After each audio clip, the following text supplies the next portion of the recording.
Okay, continuing on, let's talk about Asian Americans. Nearly 12 million Asians live in the United States. This basically comprises approximately, 4% of the total population. What you're going to see is that, much like Latinos, Asians come from many different national and ethnic backgrounds. So you're going to see large groups coming from China, the Philippines, Japan, India, Korea, and even Vietnam. You know, there's always this concept that there are certain minority groups in America that they believe that the road has been smooth, in a sense. That's a myth. You know, we know that a lot of Chinese immigrants arrived in vast numbers to California during the California Gold Rush. So I don't know if any of you have learned about that in history. That's an interesting time period to sort of look at too, because you're looking at during the 1850s, right? They worked as those agricultural laborers on railroad crews and even in low-paying industrial jobs. And so when hard times began to hit in the 1870s, we saw that European Americans began to compete for jobs that the Chinese had previously held. So there were a lot of race riots that began to erupt. And so we began to see that there are children of Chinese immigrants were sort of barred from attending schools in in San Francisco. Chinese Americans were sort of driven into large urban ghetto areas known as Chinatowns, which are still concentrated today. We see that in New York, California, that type of thing. We also know that there was a lot of pressure occurring by congressmen from California to lead the Chinese Exclusion Act of 1882, which basically, in a sense, ended Chinese immigration into the U.S. for nearly 100 years. Okay. So although Chinese Americans remained isolated a lot within American life, their situation then began to improve probably after the 1940s. American-born Chinese college graduates began to enter professional occupations. And so we began to see Chinese American scholars and scientists begin to make some publicly recognized contributions to science and, of course, the arts. So Americans today recognize that Chinese Americans' are willingness to work hard, their dedication to education, and a lot of their contributions to American society, right? So where does the group of the Japanese Americans sort of fit in this? Early diplomatic relations between the U.S. and Japan were warm and cordial, in a sense, but in 1885, we began to see large numbers of Japanese men and immigrants in the west coast of the United States. So their arrival sort of described to exclude Chinese immigrants. The Japanese really suffered prejudice and discrimination in the early years of their immigration. They moved from being laborers in certain industries like the railroad, canning, logging, mining, meatpacking businesses to eventually becoming successful farmers. So when the Japanese began to sort of compete with white farmers, a lot of anti-Japanese legislation was passed. Okay, the California Alien Land Bill of 1913 was an example of that. It permitted Japanese to lease farmland for a maximum of 3 years. So it did not allow land that they owned to be inherited by their families. In 1924, we began to see the U.S. Congress begin to halt a lot of Japanese immigration that occurred. And there were about 126,000 Japanese already in the U.S. at that time. So those individuals were targets for prejudice, discrimination, stereotyping, and even scapegoating, which we had talked about. By 1941, Japan attacked Pearl Harbor naval base in Hawaii. And so this was an act that had brought on the U.S. into the World War II. So, of course, we have now an environment where we have wartime hysteria occurring, and people began to fear the possibility of a Japanese invasion. And so President Franklin Roosevelt during that time issued the Executive Order 9066. So this law moved more than 110,000 Japanese people into internment camps away from the West Coast.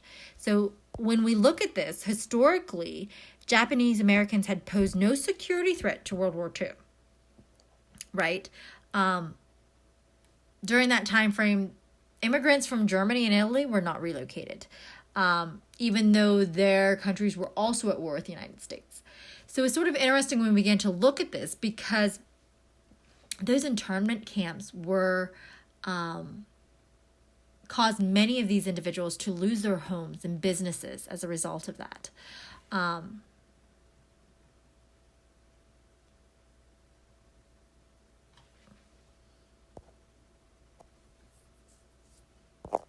Okay. Let's finish up with the Native Americans. This is another group that I think a lot of times does not get enough discussion or topic for us to really dive into. So I'm excited that we have a platform that we can talk about this a little bit more. Native Americans number just over about 4 million. More than 500 separate tribes and bands are identified within the United States. And so this is a great, vast diversity that a lot of times goes unrecognized. And as a result of that, we have this stereotypical image that exists within our society. And that sort of dates back. Think about the Hollywood films that we saw. There's even, paperback books of the Old West and that type of stuff that you probably think of growing up. However, there are tribal groups such as the Navajo and the Sioux who are different from one another, just as Anglo-Americans are different from Italians or Brazilians, right? Native Americans are, perhaps more than any other minority, are suffering from the effects of 100 years of discrimination, right? There are vast numbers of poverty that remain a major issue within the lives of Native Americans, especially even on reservations. Just over 24% of Native American populations live below that poverty level. So fewer Native Americans graduate from high school, okay, than any other major minority group. Native Americans also have the second lowest annual income.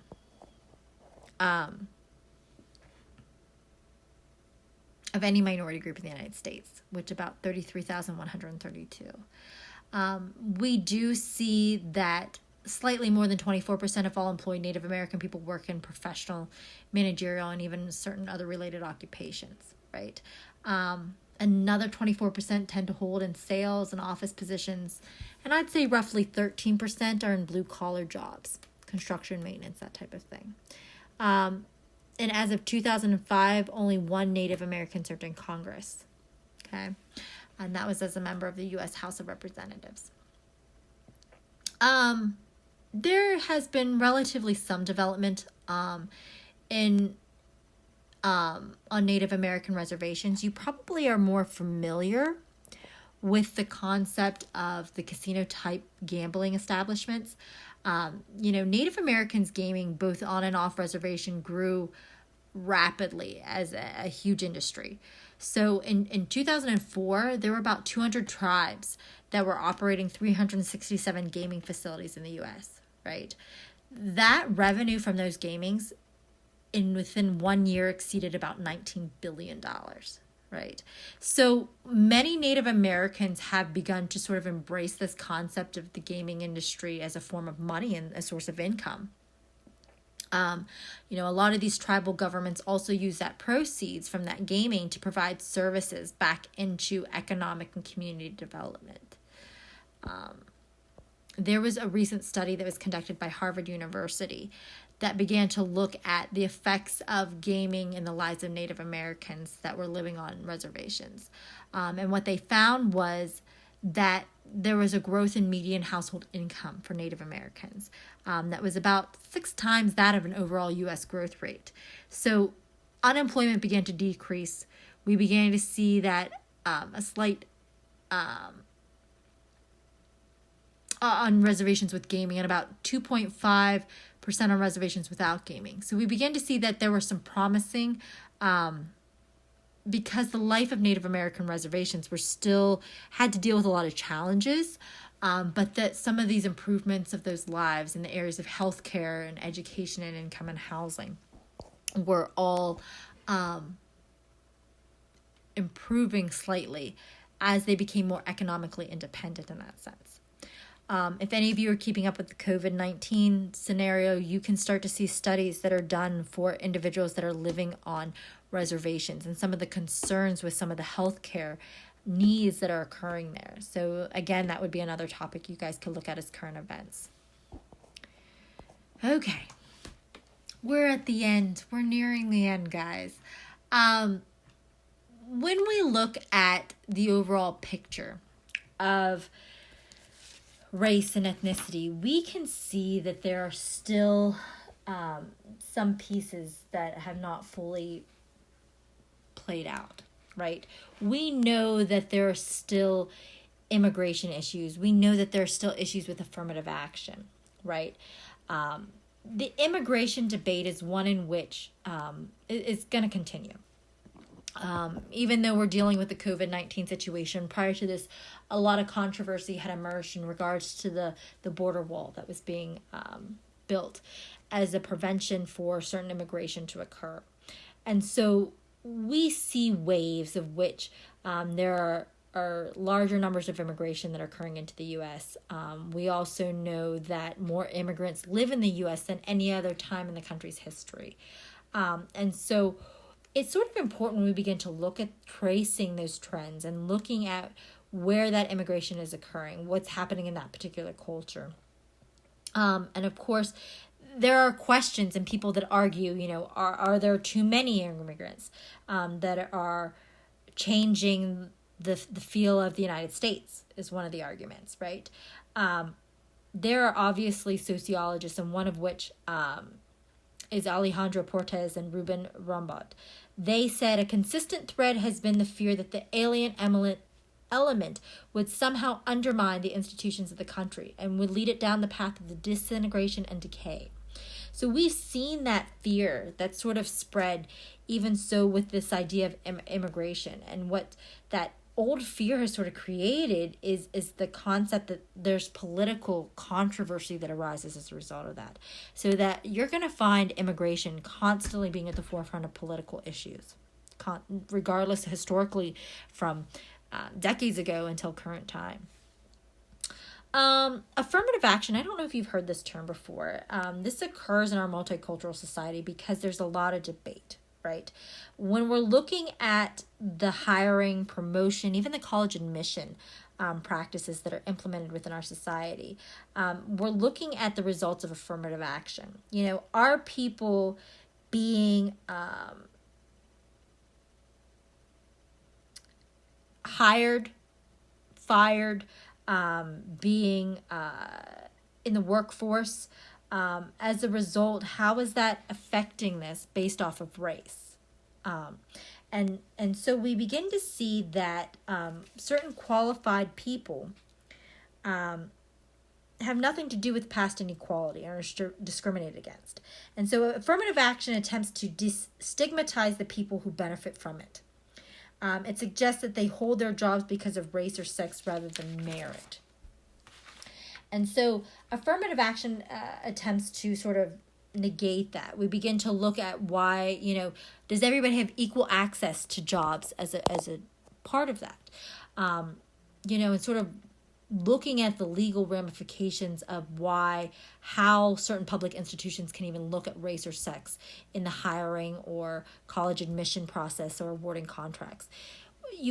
Many of you are looking at college entrance. And so that's probably a box you had to check was in reference to the race. And so if somebody wants to look at that as a current event, you are more than welcome to as well, because it is a pertinent thing. You can find a couple of different studies about that. One of the things that I can say is that in today's day and age, we have moved in our society to a much truer and larger sense of a multicultural society. We have people that probably can check multiple boxes of race and ethnic groups because we're so vastly diverse.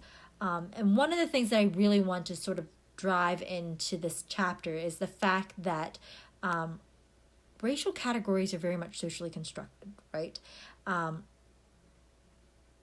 We've given them a power in which they never should have had, in a sense. And so in order to reduce that, we need to really focus on that equality piece within our society, making sure that everybody has equal access to resources and institutions, and being able to provide a level playing field within that. So I'm really intrigued to sort of see your bonus work. I hope you found this chapter to be as interesting as what I have.